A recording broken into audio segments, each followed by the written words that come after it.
श्रीमद् रामायणम्। माता, मैं शत्रु नहीं सेवक हूँ। प्रभु श्री राम का दास हूँ, उनका सेवक हूँ, उनका हनुमान हूँ। परिचय की आवश्यकता नहीं है। मैं भली भांति जानती हूँ तुम्हें। वही हनुमान हो जिसने मेरे पुत्र राहु का अधिकार छीन लिया। सूर्य को खाने का अधिकार केवल मेरा है। ये रसीला फल मैं ही खाऊंगा।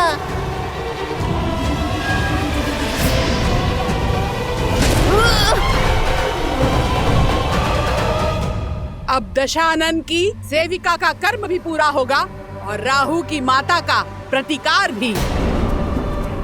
अभी तो मैंने तुम्हारा प्रतिबिंब ही पकड़ा है, अब मैं तुम्हारे प्राण भी जकड़ लूंगी। इतना बड़ा आकार है और एक नन्ही सी बात समझ नहीं आती। एक तो मैं प्रभु श्री राम का सेवक हूँ और उस पे अपनी माता की खोज पर जा रहा हूँ। भगवान का आदेश पाया भक्त और माता की पीड़ा में उलझे पुत्र का मार्ग नहीं रोकते, अन्यथा भारी पड़ जाता है। ये लंका का मार्ग है। यहाँ का भाग्य भी रावण है और भगवान भी, और मैं उनकी निष्ठावान दासी, जिसे दशानन ने बिन बुलाए अतिथियों का स्वागत करने के लिए ही रखा है। आओ, स्वागत ग्रहण करो।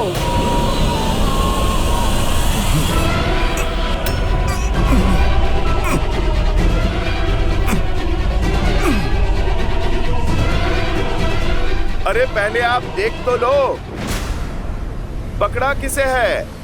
हाँ?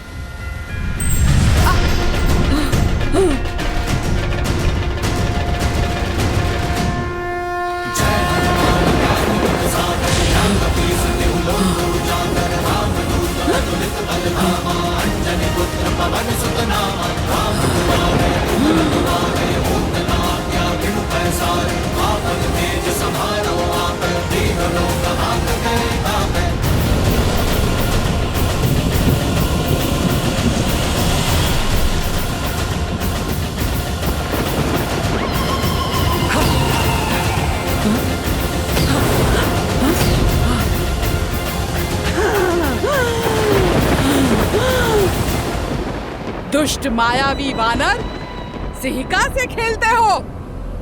मेरे प्रकोप से बचोगे नहीं। जिसके पास प्रभु श्री राम का नाम, उसे किसी कोप से क्या भय।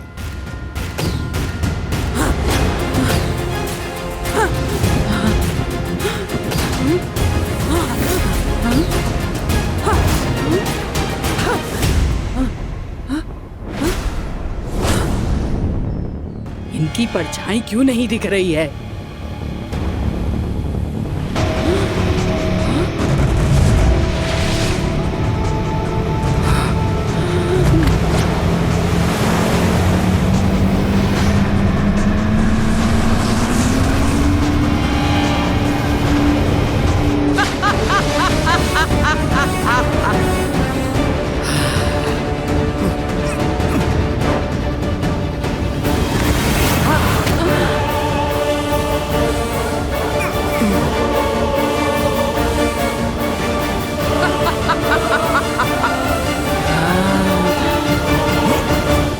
पकड़े गए ना वानर, अब मरने के लिए सज्ज हो जाओ।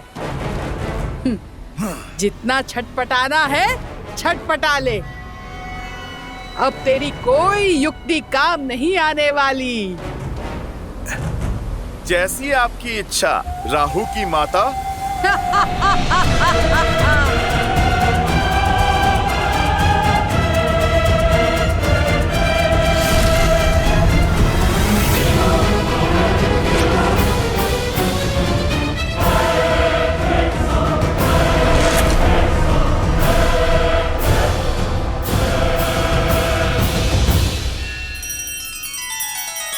श्री रामचंद्र कृपालु भजु मन हरण भव भय दारुणम। नव कंज लोचन कंज मुख कर कंज पद कंजारुणम। सिया राम, सिया राम, सिया राम, सिया राम।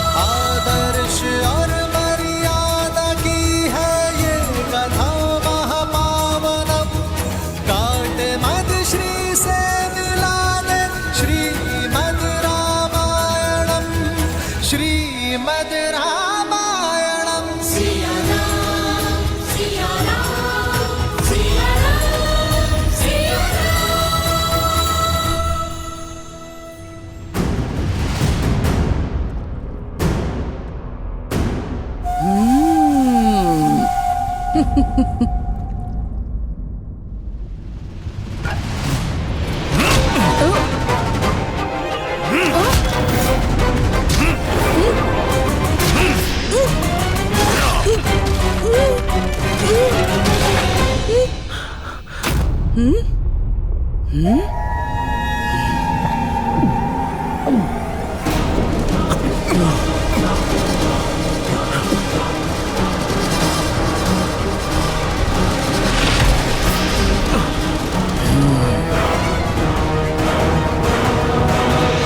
माता, मुझे आप पर घातक प्रहार करके यहाँ से निकलने के लिए विवश ना करें।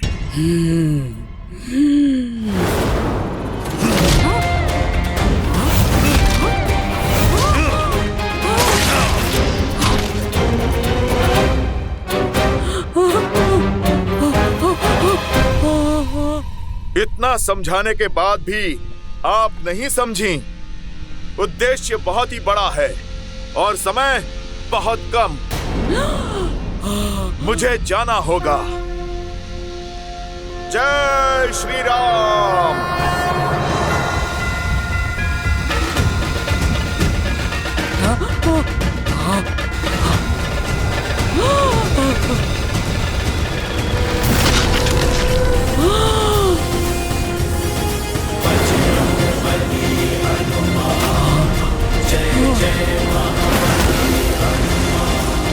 प्रभु श्री राम के भक्त की परछाई पे कोई भी आपदा नहीं आ सकती और प्रभु श्री राम के कार्य में कोई भी बाधा नहीं आ सकती।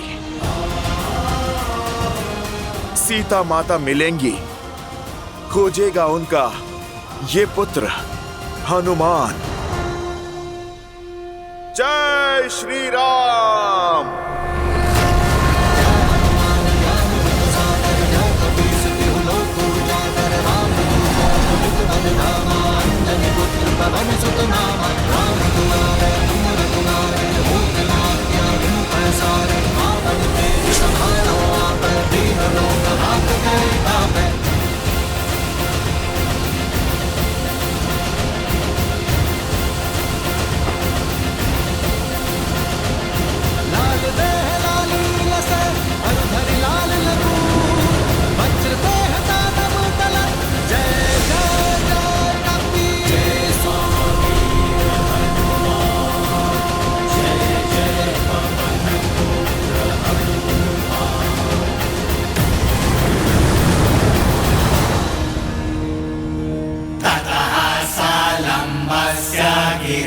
समृद्धे विचित्रकूटे निपपातकूटे सकेतकोदालकनाडिकिरे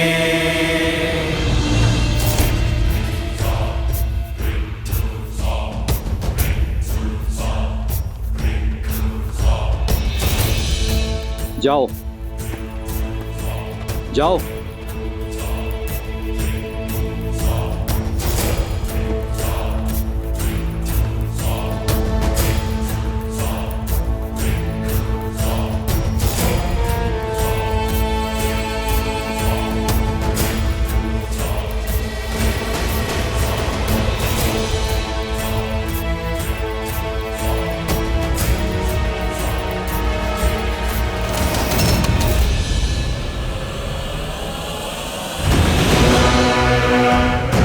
लंका में लंकिनी के आज्ञा के बिना पक्षी भी नहीं आ सकता। फिर तुम कौन हो? बोलो, कौन हो तुम? मैं भी राक्षस कुल से हूँ, शरणार्थी हूँ, लंका में शरण के लिए आया हूँ। छिपकर चोरी से शत्रु प्रवेश करते हैं, शरणार्थी नहीं। अनुमति पत्र है? अनुमति पत्र तो नहीं है। फिर दंड के लिए सज्ज हो जाओ। मुझे क्षमा कर दीजिए, छोड़ दीजिए मुझे। ठीक है, छोड़ देती हूँ।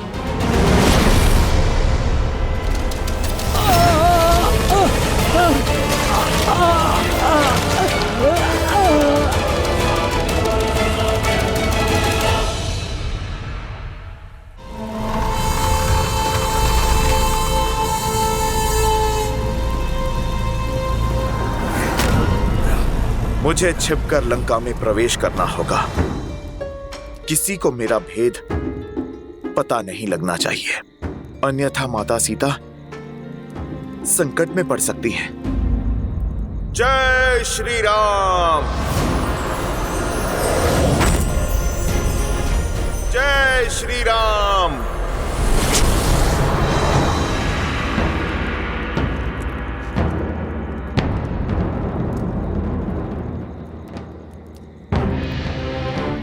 राक्षस अत्यंत मायावी होते हैं। युद्ध में नियमों का पालन वो नहीं करेंगे। इसीलिए प्रत्येक क्षण, दिवस, रात्रि सदैव युद्ध के लिए सतर्क रहना हमें सीखना होगा। समझ रहे हैं आप सभी? हाथ में धनुष और बाण होने का अर्थ केवल इतना नहीं है कि प्रत्यंचा खींची और छोड़ दिया। आपकी भुजाओं का बल बाण में जाना चाहिए। शत्रु के प्रति आपके मन में जो क्रोध है, अपने लक्ष्य के प्रति जो प्रतिबद्धता है और मन में धधकती उस ज्वाला, इन सबको एकत्रित करके अपने बाण पर केंद्रित करना है। तो संधान के लिए तैयार? हाँ जी। अब दृष्टि लक्ष्य पर, कमर सीधी,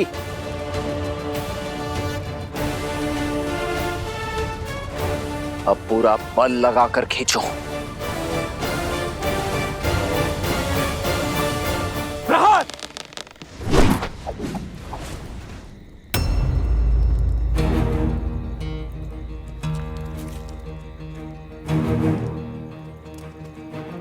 क्या बात है, आपने तीर क्यों नहीं चलाया? कैसे चलाता? लक्ष्य तो दिख ही नहीं रहा है। लक्ष्य सामने ही तो है। रावण कहाँ है? राक्षस कहाँ है जिनसे हमें युद्ध करना है? इतना समय बीत गया है, सीता माता का भी पता नहीं, और हमें कोई सूचना भी नहीं है कि हमारा शत्रु कहां पर है। तो फिर हम क्यों युद्ध का अभ्यास कर रहे हैं? प्रयास में समय क्यों व्यर्थ करना? क्योंकि निरंतर प्रयास कभी व्यर्थ नहीं होता। लक्ष्य दिख नहीं रहा तो इसका अर्थ यही नहीं कि इसे मद में साधने की चाह, भेदने का प्रयास छोड़ दें।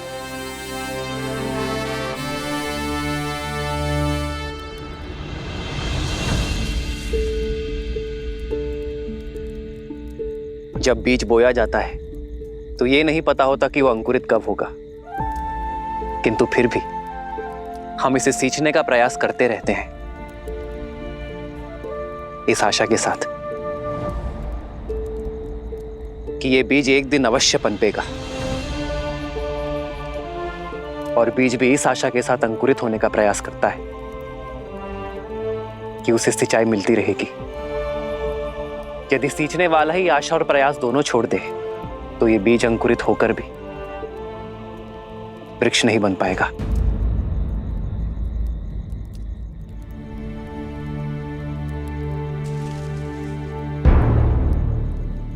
आओ लक्ष्य साधे।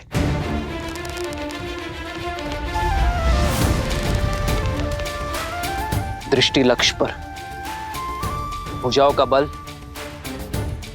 बाण पर केंद्रित, और हां, मन संतुलित रहे। इसमें न्याय का आवेग होना चाहिए,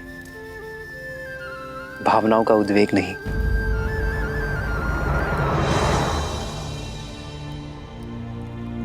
प्रहार।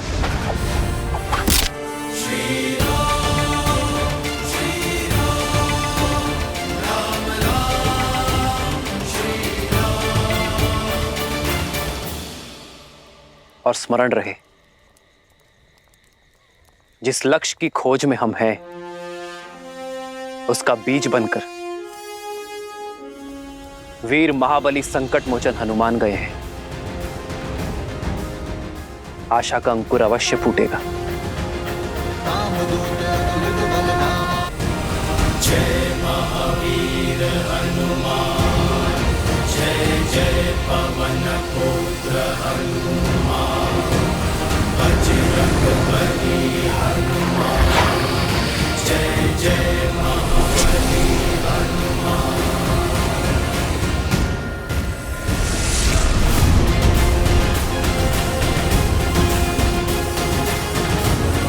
अधर्म की लंका में धर्म का पद पड़ चुका है। रावण ने चाहे जितने भी पहरे लगाए हो, उन सब का तोड़ आपका ये भक्त आपके पास पहुंचेगा माता सीता।